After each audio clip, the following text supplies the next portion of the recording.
DIY Solar Series Part 3. Let's go!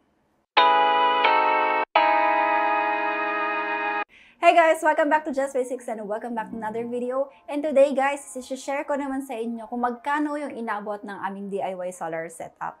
So big disclaimer lang guys na ito is hindi namin siya binili ng minsanan. Yung materials is hindi po namin binili ng minsanan. So, ito is inunti-unti po namin yung mga binili namin.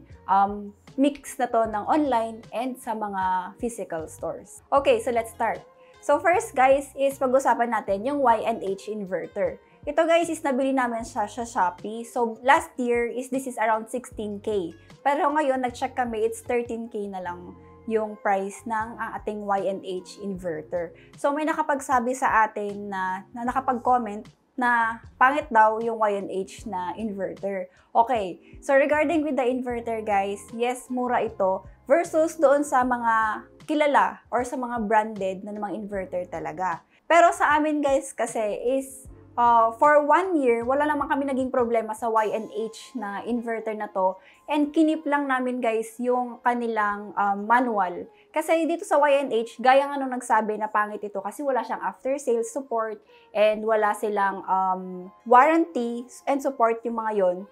Yes, wala talaga silang ganun guys. Kaya yun nga, ang smart move is kailangan nyo i-keep yung manual kasi yun din yung naging lifesaver namin sa aming Y&H na inverter. So, ang naging maintenance lang namin talaga dito is yung paglilinis ng inverter, which is, yun. Kasi yung lugar namin is maalikabok. Kaya, from the time to time is chine-check namin kung maalikabok na ba, ganyan, para hindi lang siya pumalya. But for 1 year, more than 1 year, is wala lang kami talaga naging problema dito sa inverter na to. So, what if? What if nagka-problema? So, mas maganda na maging proactive na lang tayo sa mga worst case scenarios. Like for example, so yung 13,000 naman na yon kasi divided by 1 year.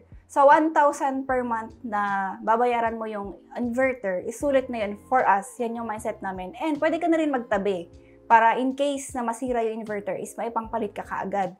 Or pwede namang mag-ipon ka na for the better option na brand ng inverter. Pero kung may budget ka naman, why not go for the mga branded, di ba?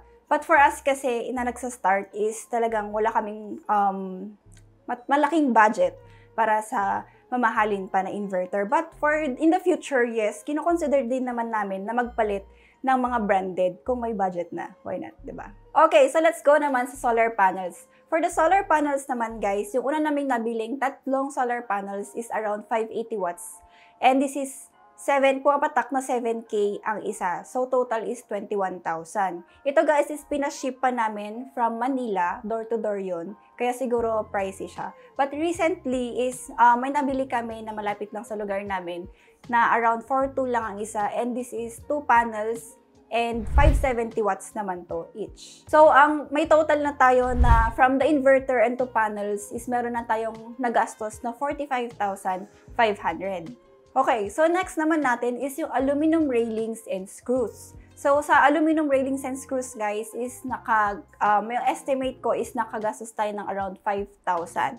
Then, itong mga next na mababanggit ko is mga estimate na lang to, guys. Kasi, some of the items is nabili namin siya online and some is nabili ko sila sa mga physical stores. Then, meron yung solar PV wires. Yun yung papunta sa inverter naman, guys. That's about 2K naman yun. Then, sa mga safety devices naman, guys, like yung breakers, yung mga surge protectors, yung estimate ko naman na inabot namin doon is around 5,000 pesos. So, estimate lang yun, guys. Yan. So, proceed na tayo sa pinakamahal, which is ang ating battery bank. So, DIY na to guys pero ganito pa rin siya kamahal. So, yung una naming nabuo guys na battery is nag-rate siya ng 19K. Kasama na doon guys yung BMS, balancer at saka yung mga wires. Yung wires kasi guys is pricey siya kasi 300 per meter yung wire na yon papunta sa inverter. And then, wala pa doon, plus pa yung mga lugs and nuts. So, yung next battery naman namin is nag-rate din siya ng 15K.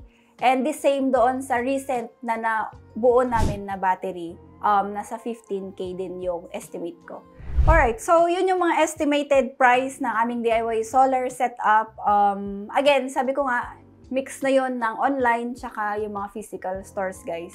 So, minsan mura sa mas mura sa online talaga. Pero yun nga, may time din na hindi natin alam kung gagana pa siya or hindi. Yun lang kasi yung hindi kagandahan din pag sa online natin nabibili. Okay, so yun ang aming mga estimate prices na nanggastos namin sa aming DIY solar setup for more than 1 year na kaming gumagawa, guys. And yes, siguro patuloy pa to mag-upgrade pa, magpapalit, ganyan, mapalitan ng mas magandang version, mga ganun. So, yeah.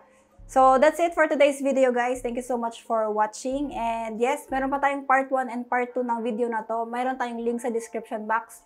And if ever gusto nyo nang makita kung saan namin nabili online yung mga gamit or mga ginamit namin sa aming DIY solar setup, meron din tayong mga links sa description box. Go ahead and check those out. Thank you so much for watching. Please don't forget to subscribe, share this video. Baka makatulong din ito sa mga ibang may interest na mag-start ng kanilang DIY solar setup. Or yeah, kung sa mga nagbabalak lang din and may gustong or yung mga naghahanap ng idea kung magkano ba ang pwedeng abutin ng magandang setup. Alright, so thank you so much for watching. Again, subscribe, like this video, share if you need to, and see you on my next video. Bye!